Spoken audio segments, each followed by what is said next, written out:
আজ একটু নিজের মতো নিজের জন্য রাঁধবো। অনেক দিন ধরে ছোলার ডাল আর লুচি খেতে ইচ্ছে করছিল, তাই ভাবলাম আজ বানিয়ে নিই। তাই আগে থেকে ভিজিয়ে রেখেছিলাম ডাল, আলু আর কাঁচা লঙ্কা দিয়ে সেদ্ধ বসিয়ে দিলাম। আজকে রান্নাটা একটু অন্যরকম হবে, ছোলার ডালটা। তো সিটি খুলে দেখি ডাল তো সেদ্ধ হয়ে গেছে, বাট আমার আলু সেদ্ধ হয়নি। তারপর কি, আমি আবার আলু সেদ্ধ করতে বসি। তারপর দেখি আমার কাছে একটাই দেশলাই কাঠি আছে, এটা দিয়ে আমাকে রাঁধতে হবে। নর্মালি যেমন ডাল ফোড়ন হয় জিরে, তেজপাতা, শুকনো লঙ্কা দিয়ে আর কাঁচা লঙ্কা দিয়ে, এবার দৌড়ে আমি পালাই, কারণ আমার তেল ছিটলে খুব ভয় লাগে।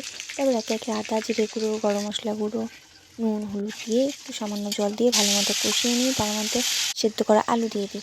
আলু কষানোর পর আমি ডালটা দিয়ে দিই। তারপরে নামানোর আগে একটু মিষ্টি আর একটু গরম মশলা দিয়ে আমি ডালটা নামাই। তারপর আমি ময়দা মাখিয়ে লুচি বানাতে বসি, কিন্তু প্রতিবারের মতো এবারও কিছু ভুল হয়, আমার লুচিটা ঠিকঠাক ফোলেনি। কিন্তু পরেরগুলো ফুলেছিল। সত্যি বলছি, নিজের জন্য নিজে করি তো, সেটাই আমার কাছে অমৃত। আর সত্যি দুটোই ভালো হয়েছিল।